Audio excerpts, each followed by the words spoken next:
Gende ku nsonga ez'ebyobulamu mu ggwanga. Uganda etongozza eddagala ery'okugema omusujja gw'ensiri.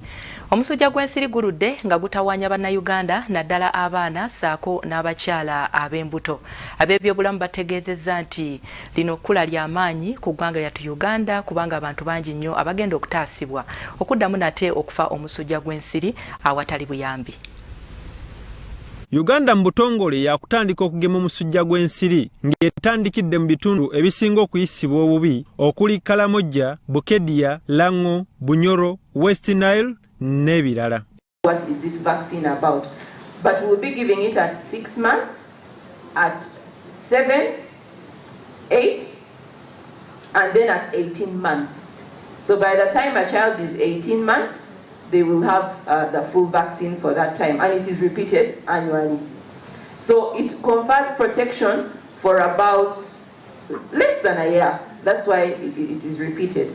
But it doesn't protect from acquiring the malaria parasite in your blood. You must use the net, you must spray, you must do environmental management. Eggwanga lya Ghana lye lisoose okutongoza n'okukakasa eddagala erigema malaria erya R21 Matrix era nga Uganda yakufuna doozi eziwerako okugema abaana, abakyala b'embuto n'abalala nga Dr. Catherine Maitek amyuka akulira ekitongole ekirwanyisa omusujja gw'ensiri mu ggwanga bw'alambuludde. So we don't have to study them in all countries. The money to study in all countries is enough to deploy.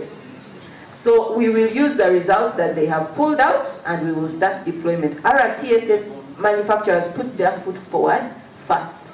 But because of the way that vaccine is made, they are not able to make more than 15 million doses a year. Dr. Richard Kabanda akulira ebyokusomesa ku ndwadde mu ministry ey'ebyobulamu naye alambuludde ku bikwata ku kugema omusujja gw'ensiri we bituuse. Uganda yemu ku nsi ezasookebwako naye nga enkola eno ey'okuwa abantu vaccines egendereddwamu okutaasa abantu okufuna omusujja gw'ensiri eri ni phases era naffe Uganda tuli mukola nteekateeka.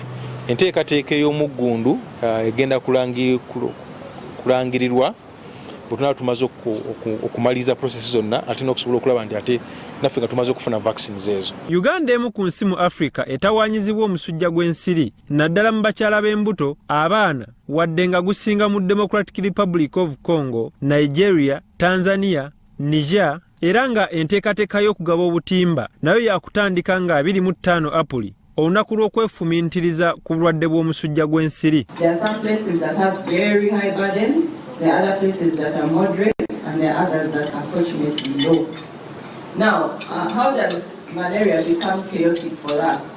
If you could just all look here for a second, and at least I know you can find where your mouths are without looking at the food. So let's just look here at a second. It will help us zoom in into all the questions you had.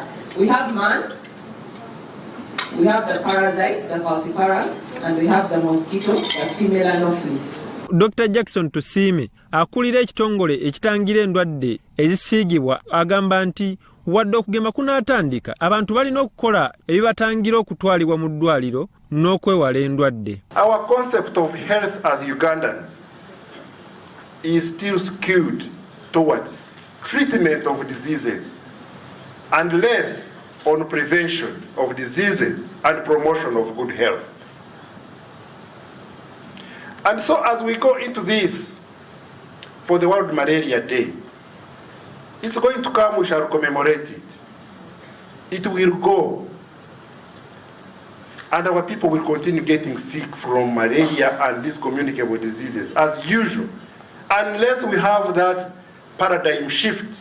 Omusujja gw'ensiri gutta abantu abasoba mu 62,000 okusingira ddala abaana abali wansi w'emyaka 5. Buli mwaka mu nsi yonna abakwatibwa basoba mu bukadde 247.